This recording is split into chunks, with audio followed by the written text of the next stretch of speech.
If you're following along with me, we are going to start off with a 2.88 pound corned beef.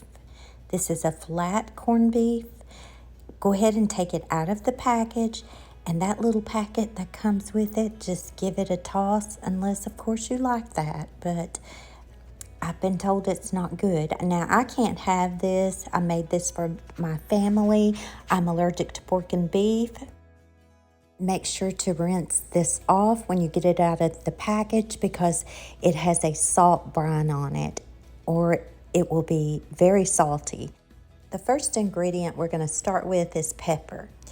Now, I didn't measure this, but I'm going to guess about a half to 1/3 teaspoon on each side. And don't forget to put some around the edges as well. Also, we are going to use 2 teaspoons of onion powder and 2 teaspoons of minced garlic. You will put 1 teaspoon of minced garlic and 1 teaspoon of onion powder on one side and then rub that in. And then we're going to flip it over and do the other side, and don't forget those edges as well. Now, you don't want to contaminate your seasoning jars, so I like to do this by the sink so I can keep my hands washed. But I did see where Kimmy's Southern Cooking, she actually took and wrapped a paper towel around her jars and put a rubber band around it so that she was touching the paper towel instead of the jar, and you could do that as well. But you have to really watch cross-contamination when you're dealing with meat. And I'm sure most of you know that, but we do have some new cooks in this world, so that might come in handy for someone. We're not finished yet. Now we're going to grab some smoked paprika, and I put about a teaspoon on each side.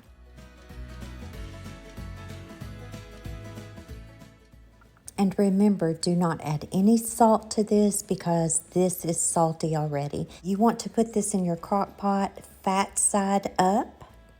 And then you'll take and put water in the crock pot. I don't cover mine.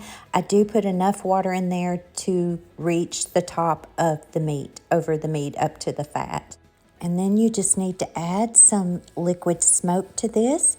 I guessed at this, and I probably added maybe 2 teaspoons of liquid smoke, 2 to 3. Since this brisket is a tougher cut of meat, then you're going to want to cook this low and slow because it just really makes it so much more tender. I cooked mine for 8 hours, but about on the 6th hour, I went ahead and added some carrots and potatoes. You don't want to add those until the end.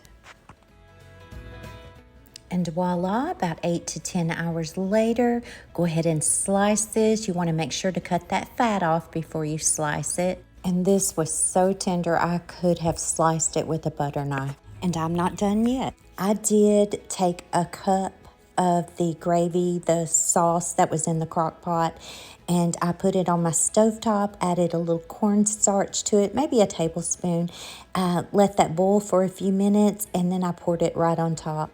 Then it's ready to serve, and there was only one problem. It just shrunk, and you know what? Brisket does shrink, but this was plenty to serve 3 people.